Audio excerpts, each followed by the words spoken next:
Hello, നമ്മളിന്ന് ന്യൂട്ടന്റെ മൂന്നാമത്തെ ചലന നിയമത്തെക്കുറിച്ച് ആണ് വിശദമായി നോക്കാൻ പോകുന്നത്. നമുക്ക് എല്ലാവർക്കും അറിയാം ന്യൂട്ടന്റെ മൂന്നാമത്തെ നിയമം. എന്നാലും പല ആളുകളും ന്യൂട്ടന്റെ മൂന്നാമത്തെ നിയമം ശരിക്കും മനസ്സിലാക്കിയിട്ടില്ല. അപ്പോൾ എന്താണ് ന്യൂട്ടന്റെ മൂന്നാമത്തെ നിയമം? Every action has equal and opposite reaction. നമുക്കതിനെ കുറച്ചും കൂടെ ഡീറ്റെയിൽ ആയിട്ട് നോക്കാം. ഫസ്റ്റ് തന്നെ നമ്മൾ എന്താണ് ഈ ഫോഴ്സ് എന്ന് മനസ്സിലാക്കണം. എന്താണ് ഫോഴ്സ്? ഫോഴ്സ് എന്നത് വളരെ സിമ്പിളായിട്ട് പറഞ്ഞാൽ ഒരു ഒബ്ജക്റ്റിനെ നമ്മൾ തള്ളുകയോ വലിക്കുകയോ ചെയ്യുന്നതിനാണ് ഫോഴ്സ് എന്ന് പറയുന്നത്.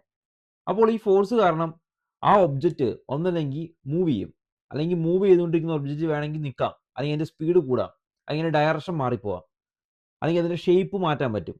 ഇങ്ങനെയുള്ളതൊക്കെ ചെയ്യുന്ന കാര്യത്തിനാണ് നമ്മൾ വളരെ സിമ്പിളായിട്ട് ഫോഴ്സ് എന്ന് പറയുന്നത്.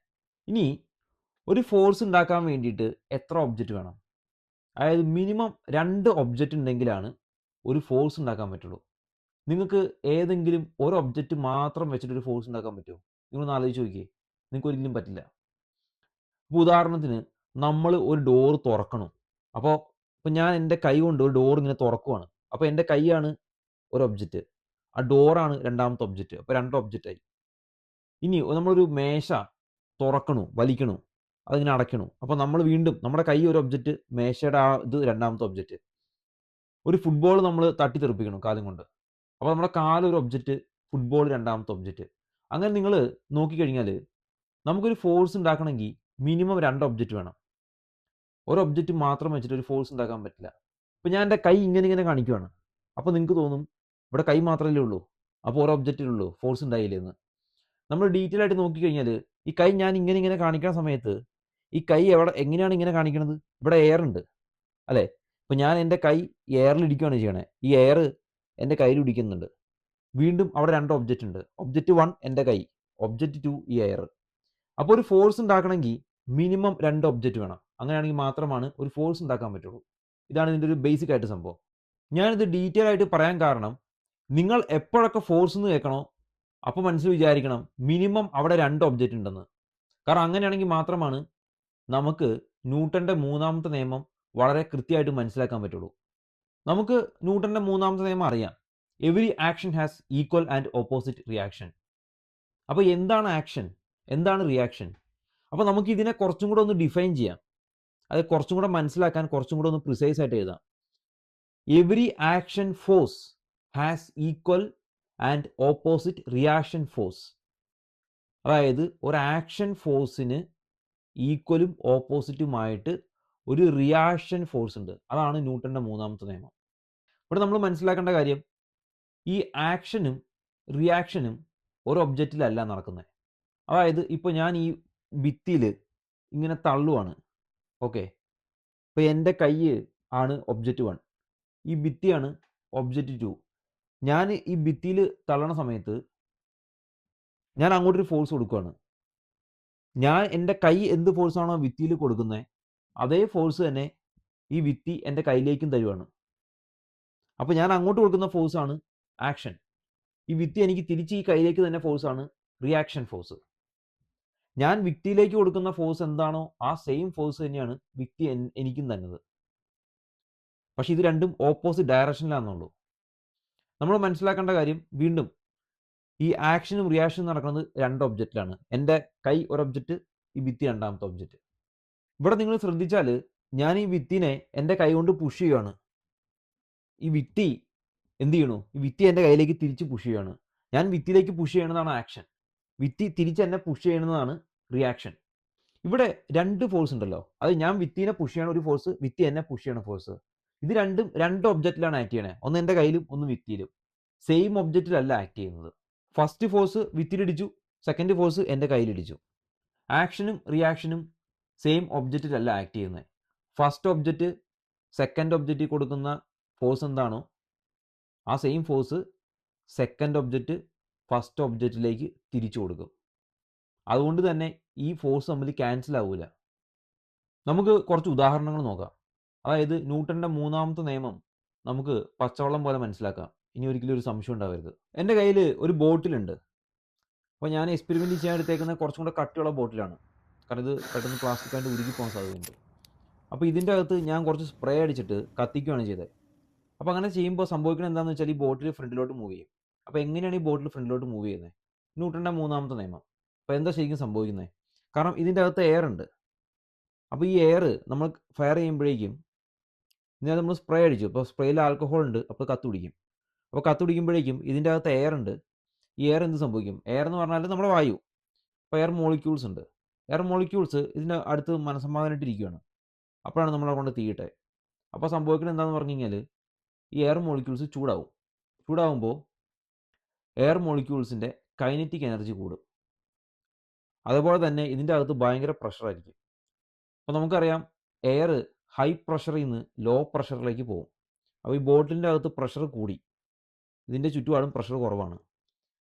അതുപോലെ തന്നെ ഇതിൻ്റെ അകത്തുള്ള വായുവിൻ്റെ കൈനറ്റിക് എനർജി കൂടി. അപ്പോൾ വായു എന്ത് ചെയ്യും? ഈ എയർ ഇവിടെ ഒന്നിടിക്കും, ഇവിടെ ഒന്നിടിക്കും, ഇവിടെ ഒന്നിടിക്കും, എല്ലായിടത്തും പോയി ഇടിക്കും. പക്ഷെ ഇവിടെ ഒന്നും ഓപ്പണിംഗ് ഇല്ല. അപ്പോൾ ഇവന് എസ്കേപ്പ് ചെയ്യാൻ പറ്റില്ല. ഇവിടെ മാത്രമാണ് ഓപ്പണിംഗ് ഉള്ളത്. അപ്പോൾ ഈ ഹൈ പ്രഷർ ഇവിടെ ഉണ്ട്, ഇവിടെ ലോ പ്രഷർ ഉണ്ട്. അപ്പോൾ ഇതിൻ്റെ അകത്തുള്ള എയറൊക്കെ കൂടിയിട്ട് വളരെ സ്പീഡിൽ ഇങ്ങനെ പുറത്തേക്ക് അങ്ങ് തെറിച്ച് പോകും. അപ്പോൾ ഈ ബോട്ടിൽ ഈ എയറിനെ തള്ളി പുറത്തേക്ക് വിടും. അപ്പോൾ ന്യൂട്ടൻ്റെ മൂന്നാമത്തെ നിയമം അനുസരിച്ച് ബോട്ടിൽ എയറിനെ തള്ളി പുറത്തേക്ക് വിട്ടു. ഇതാണ് ഒബ്ജക്റ്റ് 1. ഒബ്ജക്റ്റ് 2 എയർ പുറത്തേക്ക് പോയി. അപ്പോൾ എത്ര ഫോഴ്സാണോ ഈ ബോട്ടിൽ എയറിനെ തള്ളി പുറത്തേക്ക് വിടാൻ നോക്കുന്നത്, അത്രയും ഫോഴ്സ് തന്നെ ഈ എയർ ഈ ബോട്ടിലിനെ തള്ളി ഫ്രണ്ടിലേക്ക് വിടാൻ നോക്കും. ഇപ്പോൾ പുറത്തേക്ക് രക്ഷപ്പെട്ടു പോകുന്ന ആ എയറിൻ്റെ ആ ഫോഴ്സ് ഉണ്ടല്ലോ, ആ ഫോഴ്സിൽ തന്നെ ഈ ബോട്ടിൽ ഫ്രണ്ടിലോട്ട് പോകും. അങ്ങനെയാണ് ഈ ബോട്ടിൽ നമ്മൾ ഫ്രണ്ടിലോട്ട് പോകുന്നത്. നമുക്കിനി വേറൊരു എക്സാമ്പിൾ നോക്കാം. അതായത് ഞാനൊരു ബോൾ എടുത്തിട്ട് ഇങ്ങനെ എറിയുവാണ്. അപ്പോൾ ഇങ്ങനെ എറിയണ സമയത്ത് ഞാൻ ബോൾ ഫ്രണ്ടിലേക്ക് എറിയുമ്പോൾ ഞാൻ കുറച്ച് ബാക്കിലോട്ട് പോകും. അപ്പോൾ സാധാരണ രീതിയിൽ നമ്മൾ ബോൾ എറിയണ സമയത്ത് നമ്മൾ ബാക്കിലോട്ട് പോകുന്ന അധികം നമുക്ക് ഫീൽ ചെയ്യില്ല. അപ്പോൾ നമുക്ക് മനസ്സിലാക്കാൻ വേണ്ടിയിട്ട് ഞാനൊരു സ്കേറ്റ് ഷൂസ് കാലയിലിട്ടിട്ടാണ് ചെയ്യുന്നത്. സ്കേറ്റ് ഷൂസിൻ്റെ പ്രത്യേകത എന്താണെന്ന് പറഞ്ഞാൽ അതിൻ്റെ അടിയിൽ ചക്രമാണ്. അപ്പോൾ ഫ്രിക്ഷൻ കുറവായിരിക്കും. അപ്പോൾ കുറച്ചുകൂടി അപ്പോൾ നമ്മൾ ഈ ബാക്കിലോട്ട് പോണത് ഒന്ന് വിഷ്വലൈസ് ചെയ്ത് കാണാൻ പറ്റും. അപ്പോൾ നിങ്ങൾ ഈ ഒരു ഇത് കണ്ടു നോക്ക്. ഇപ്പോൾ ഞാൻ ബോൾ എടുത്തിട്ട് ഫ്രണ്ടിലോട്ട് എറിയുവാണ്. അപ്പോൾ ഞാൻ തന്നെ ബാക്കിലോട്ട് പോകണുണ്ടോ? അപ്പോൾ ബോൾ ഫ്രണ്ടിലോട്ട് എറിയാൻ എടുത്ത എത്ര ഫോഴ്സാണോ അത്രയും ഫോഴ്സ് തന്നെയാണ് ഞാൻ ബാക്കിലോട്ട് പോകാനും എടുത്തേക്കുന്നത്. അത് ഞാൻ ഇങ്ങനെ എറിയുന്ന സമയത്ത് എൻ്റെ കൈകൾ ഈ ബോളിന് കൊടുക്കുന്ന എത്ര ഫോഴ്സാണോ അതാണ്. അപ്പോൾ എൻ്റെ കൈയാണ് ഒബ്ജക്റ്റ് 1, എൻ്റെ കൈകൾ. ഈ ബോളാണ് ഒബ്ജക്റ്റ് 2. ഇവിടെ ഞാൻ ഈ ബോൾ ഇങ്ങനെ എടുത്ത് എറിയാനായിട്ട് ഇങ്ങനെ എറിയണ സമയത്ത് ഈ ബോളാണ് ഒബ്ജക്റ്റ് 2, എൻ്റെ കൈകളാണ് ഒബ്ജക്റ്റ് 1. അപ്പോൾ ഈ ഒബ്ജക്റ്റ് 1 ആയ എൻ്റെ കൈ ഈ ഒബ്ജക്റ്റ് 2 ആയ ബോളിനെ എറിയാൻ എടുക്കുന്ന ഫോഴ്സ് എത്രയാണോ അത്രയും ഫോഴ്സ് തന്നെ ഈ ഒബ്ജക്റ്റ് 2 ആയ ബോൾ എൻ്റെ കയ്യിലേക്ക് തിരിച്ചിങ്ങോട്ട് തരണ്ട്. അതിനാണ് ന്യൂട്ടൻ്റെ തേർഡ് ലോ എന്ന് പറയുന്നത്. അങ്ങോട്ട് കൊടുക്കുന്ന ഫോഴ്സ് എന്താണോ അത് തന്നെ തിരിച്ച് കിട്ടുന്നുണ്ട്. അതായത് ഒബ്ജക്റ്റ് 1 ഒബ്ജക്റ്റ് 2-ൽ അപ്ലൈ ചെയ്യുന്ന അതേ ഫോഴ്സ് തന്നെ ഒബ്ജക്റ്റ് 2 ഒബ്ജക്റ്റ് 1-ലേക്ക് തിരിച്ചു തന്നു. പക്ഷേ അതിൻ്റെ ഡയറക്ഷൻ വ്യത്യാസം ഉണ്ടാവും. ഞാൻ ബോൾ അങ്ങോട്ട് വരണമെങ്കിൽ എനിക്ക് കിട്ടുന്ന ഫോഴ്സ് ഇങ്ങോട്ടാണ്. അപ്പോൾ ഞാനിപ്പോൾ ഈ വീഡിയോയിൽ നിങ്ങൾക്ക് കണ്ടാൽ മനസ്സിലാവും. ഇപ്പോൾ ഞാനൊരു ഇത്ര ഡിസ്റ്റൻസ് ബാക്കിലോട്ട് മൂവ് ചെയ്തു, കണ്ടോ? ഇനി ഞാൻ ഒരു എക്സ്പെരിമെൻറ്റ് കൂടെ ചെയ്യുകയാണ്. അതായത് ഇപ്പോൾ ഞാൻ ഒരു ബോളാണ് എറിഞ്ഞത്. ഞാൻ എന്ത് ചെയ്യുന്നത് വെച്ചാൽ ഞാൻ ഒരു ബാഗ് എടുത്തിട്ട് അതിനകത്ത് 2-3 ബോൾ ഇട്ടുണ്ട്. അപ്പോൾ മൊത്തത്തിൽ 3 ബോൾ ഉണ്ട് എൻ്റെ കയ്യിൽ. എന്നിട്ട് ഒരു ബോൾ ഞാൻ എറിഞ്ഞു, അടുത്ത ബാഗിൽ നിന്ന് എടുത്ത് രണ്ടാമത്തെ ബോൾ എറിഞ്ഞു, മൂന്നാമത്തെ ബോൾ എറിയാൻ പോവാണ്. അപ്പോൾ എന്താ സംഭവിക്കണമെന്ന് നോക്കാം.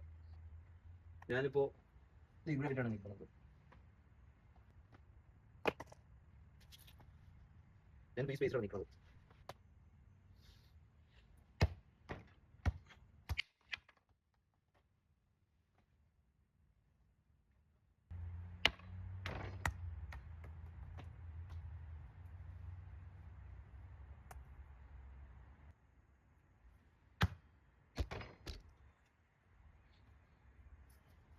അവിടെ നിന്ന് സ്റ്റാർട്ട് ചെയ്താണോ? ഇവിടെ വരെ ഇത് കണ്ടോ? ഇവിടെ നിന്ന് സ്റ്റാർട്ട് ചെയ്തതാണ്. ഞാൻ ബോൾ ഇറങ്ങി 3 ബോൾ ഇറങ്ങിയപ്പോഴേക്കും അവിടെ വരെ എത്തി. ഇതിങ്ങനെ കണ്ടിന്യൂസ് ആയിട്ട് ബോൾ ഇറങ്ങിക്കൊണ്ടേയിരുന്ന ആ വഴി അങ്ങ് പോയായിരുന്നു. അപ്പോൾ ഇതാണ് ന്യൂട്ടൺസ് തേർഡ് ലോ. ഇത് കണ്ടോ? അത് നമ്മളിങ്ങനെ കണ്ടിന്യൂസ്ലി ബോൾ ത്രോ ചെയ്തുകൊണ്ടിരുന്ന നമ്മളിങ്ങനെ ബാക്കിലോട്ട് പോയിക്കൊണ്ടേയിരിക്കും. അപ്പോൾ നമ്മുടെ റോക്കറ്റിൻ്റെ വർക്കിംഗ് പ്രിൻസിപ്പിൾ ഏകദേശം ഇതാണ്. 100% ഇതല്ല, ഏകദേശം ഇതാണ്. കാരണം റോക്കറ്റിൽ സംഭവിക്കുന്ന കാര്യം എന്താണെന്ന് വെച്ചാൽ നമ്മൾ ഇവിടെ റോക്കറ്റ് എഞ്ചിനിൽ ഇവിടെ ഫ്യൂവൽ നിറയ്ക്കും. ഫ്യൂവൽ നിറച്ചിട്ട് ഫ്യൂവലിനെ കണ്ടിന്യൂസ്ലി ബേൺ ചെയ്ത് താഴത്തേക്ക് വിട്ടുകൊണ്ടേ ഇരിക്കുകയാണ്. അപ്പോൾ അതുകൊണ്ടാണ് ഈ റോക്കറ്റ് മുകളിലോട്ട് പോകുന്നത്. ഈ റോക്കറ്റിൻ്റെ ഫ്യൂവൽ താഴത്തേക്ക് തന്നെ എത്ര ഫോഴ്സിലാണോ അതിന് ത്രസ്റ്റ് എന്ന് പറയും. എത്ര ത്രസ്റ്റിലാണ് താഴത്തേക്ക് തന്നെ, ഇപ്പോൾ നിങ്ങൾ ഫോഴ്സ് എന്ന് വിചാരിച്ചാൽ മതി. എത്ര ഫോഴ്സിലാണ് താഴത്തേക്ക് തന്നെ അതേ ഫോഴ്സിൽ ഈ റോക്കറ്റിൻ്റെ മുകളിലേക്ക് വിട്ടുകൊണ്ടിരിക്കുകയാണ്. അപ്പോൾ ഇതിങ്ങനെ ഒരു കണ്ടിന്യൂസ് പ്രോസസ്സാണ്. എത്ര ഇന്ധനം ഉണ്ടോ, ഇപ്പോൾ ഞാൻ പറഞ്ഞില്ലേ, ഈ ബോൾ ഇങ്ങനെ ഞാൻ എറിഞ്ഞുകൊണ്ടേ ഇരുന്നാൽ ഞാൻ ഇങ്ങനെ ബാക്കിലോട്ട് പോയിക്കൊണ്ടേയിരിക്കും. ഇപ്പോൾ സപ്പോസ് എൻ്റെ കയ്യിൽ ഒരു 100 ബോൾ ഉണ്ടെന്ന് വിചാരിച്ചോ. അപ്പോൾ എനിക്ക് 100 ബോൾ ഇപ്പോൾ ഇങ്ങനെ പിടിക്കാൻ പറ്റില്ല. സപ്പോസ് ഉണ്ടെന്ന് വിചാരിച്ചോ. അപ്പോൾ 100 ബോൾ ഞാൻ ഇങ്ങനെ ഇങ്ങനെ 1 എറിഞ്ഞു, 2 എറിഞ്ഞു, 3 എറിഞ്ഞു. അപ്പോൾ ഞാൻ ഇങ്ങനെ പുറകോട്ട് പോയിക്കൊണ്ടേയിരിക്കും. വേറെ ഞാൻ സ്കേറ്റ് ചെയ്ത് ബാക്കിലോട്ട് പോകണ്ട. ഞാൻ ഈ ബോൾ മാത്രം ഇങ്ങനെ എറിഞ്ഞുകൊണ്ടിരുന്നത്. ഞാൻ ഇങ്ങനെ പുറകോട്ട് പോയിക്കൊണ്ടേയിരിക്കും. അപ്പോൾ എൻ്റെ 100 ബോൾ തീർന്നു കഴിഞ്ഞാൽ പിന്നെ ഞാൻ പോയിട്ട് അവിടെ നിൽക്കും. എന്ന് പറഞ്ഞ പോലെ ഈ റോക്കറ്റിൻ്റെ ഈ ഫ്യുവൽ എന്തോരം ഉണ്ടോ അതിങ്ങനെ താഴത്തേക്ക് ബേൺ ചെയ്തിട്ട് ഇങ്ങനെ താഴത്തേക്ക് വിടണ എത്രയാണോ അത്രയും നേരം റോക്കറ്റ് താഴത്തേക്ക് വരുന്ന ഫോഴ്സിൻ്റെ ഓപ്പോസിറ്റ് ഫോഴ്സ് റോക്കറ്റിലേക്ക് അപ്ലൈ ചെയ്തിട്ട് റോക്കറ്റ് ഇങ്ങനെ മുകളിലേക്ക് പോയിക്കൊണ്ടേയിരിക്കും. എപ്പോഴാണോ ഈ ഫ്യൂവൽ തീരണേ അപ്പോൾ ഇതിൻ്റെ പോക്ക് നിൽക്കും. ഇങ്ങനെയാണ് ഒരു റോക്കറ്റ് വർക്ക് ചെയ്യുന്നത്. റോക്കറ്റ് വർക്ക് ചെയ്യുന്നതും ന്യൂട്ടൻ്റെ മൂന്നാമത്തെ നിയമം അനുസരിച്ചിട്ടാണ്. നമുക്ക് റോക്കറ്റിനെ കുറിച്ചുള്ള വീഡിയോ അടുത്തതിൽ ഡീറ്റെയിൽ ആയിട്ട് പറയാം. നമുക്ക് കുറച്ച് എക്സാമ്പിൾസ് കൂടെ നോക്കാം ന്യൂട്ടൻ്റെ തേർഡ് ലോ വെച്ചിട്ടുള്ള. അതായത് നമ്മൾ ക്രിക്കറ്റ് കളിക്കുന്ന സമയത്ത് നമ്മൾ ബാറ്റ് വെച്ച് പന്തിനെ അടിക്കൂലേ, അതും ന്യൂട്ടൻ്റെ തേർഡ് ലോ ആണ്. അതായത് ബാറ്റ് ഇങ്ങനെ വെച്ചിട്ട് ബോൾ ഇങ്ങനെ വരുവാണ്. അപ്പോൾ ബാറ്റ് ഇങ്ങനെ ഇങ്ങനെ അടിക്കുവാണ്. അപ്പോൾ സംഭവിക്കണമെന്ന് വെച്ചാൽ ബാറ്റാണ് ഒബ്ജക്റ്റ് 1, ഈ ബോളാണ് ഒബ്ജക്റ്റ് 2. അപ്പോൾ ബാറ്റ് ഞാൻ ഇങ്ങനെ അടിക്കുവാണ്. അപ്പോൾ അതാണ് ആക്ഷൻ. ബാറ്റ് ഇങ്ങനെ അടിക്കുന്നതാണ് ആക്ഷൻ. അപ്പോൾ അവിടുത്തെ റിയാക്ഷൻ ബാറ്റ് വെച്ച് ബോളിനെ അടിക്കുന്ന ആക്ഷൻ. അപ്പോൾ ബോൾ തെറിച്ച് പോകും അല്ലേ. ഇനി ഈ ബോൾ എന്താ ചെയ്യണത്, ഈ ബോൾ ബാറ്റിനകത്ത് ഒരു ഇടി കൊടുക്കും. അതാണ് റിയാക്ഷൻ. അപ്പോൾ നമ്മൾ ബാറ്റ് ചെയ്യണ സമയത്ത് നമുക്കൊരു വൈബ്രേഷനൊക്കെ ഫീൽ ചെയ്യാറില്ലേ. ഇങ്ങനെ ബാറ്റ് ചെയ്യുന്ന സമയത്ത് ഒരു വൈബ്രേഷൻ ഫീൽ ചെയ്യില്ലേ. അത് ഫീൽ ചെയ്യാൻ കാരണം എന്ന് വെച്ചാൽ ഈ ബാറ്റ് ബോളിന് കൊടുക്കുന്ന എന്ത് ഫോഴ്സ് ആണോ ആ ഫോഴ്സ് തന്നെയാണ് ഈ ബോൾ ബാറ്റിനും കൊടുക്കണത്. അപ്പോൾ ഞാനൊരു കാര്യം ചോദിക്കണം, ഞാൻ നേരത്തെ ബോൾ എറിഞ്ഞു. അപ്പോൾ ഞാൻ പറഞ്ഞു സെയിം ഫോഴ്സാണ് കൊടുക്കണേന്ന്. ഞാൻ ആ ബോൾ എറിയുമ്പോൾ ബോളിന് എന്ത് ഫോഴ്സാണോ കൊടുക്കണേ അതേ ഫോഴ്സ് തന്നെയാണ് ബോൾ എനിക്ക് തന്നത്. അതുപോലെ തന്നെ നമ്മൾ ക്രിക്കറ്റ് കളിക്കുമ്പോൾ ഈ ബാറ്റ് കൊണ്ട് ബോളിനെ അടിക്കുമ്പോൾ ഉള്ള ആ ഫോഴ്സ് ഉണ്ടല്ലോ, അതെന്താണോ ആ ഫോഴ്സ് തന്നെയാണ് ഈ ബോൾ ബാറ്റിൽ കൊള്ളുമ്പോൾ ഉള്ള ഫോഴ്സും. പക്ഷെ ബോൾ തെറിച്ച് പോകണു, ബാറ്റ് അത്രയും തെറിച്ച് പോകുന്നില്ല. അതിൻ്റെ കാരണം എന്താ? അതിൻ്റെ കാരണം എന്ന് പറഞ്ഞു കഴിഞ്ഞാൽ വളരെ സിമ്പിളാണ്. F equal to M A, അതായത് force equal to mass into acceleration. അപ്പോൾ സംഭവിക്കുന്നത്, ഇപ്പോൾ നമ്മൾ ക്രിക്കറ്റ് ബാറ്റിൻ്റെ കേസ് എടുക്കാം. ബാറ്റ് വെച്ചിട്ട് ബോളിനെ അടിക്കണം, ആ ഫോഴ്സ് തന്നെയാണ് ബോൾ ബാറ്റിൽ കൊടുക്കണേ ആണല്ലോ. അപ്പോൾ രണ്ട് സ്ഥലത്തിലെ ഫോഴ്സ് സെയിം ആണ്, അത് ഈക്വൽ ആൻഡ് ഓപ്പോസിറ്റ് ആണെന്നുള്ളൂ. ഒന്ന് അങ്ങോട്ടാണെങ്കിൽ ഒന്ന് ഇങ്ങോട്ടാണ്, ഫോഴ്സ് ഈക്വൽ ആണ്.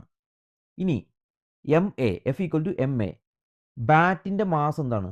ബാറ്റിന് വെയിറ്റ് കൂടുതലാണ്, മാസ് കൂടുതലാണ് ബാറ്റിന്, ബോളിന് അത്ര മാസ് ഇല്ല. അപ്പോൾ എഫ് സെയിം ആവണമെങ്കിൽ എന്ത് ചെയ്യണം?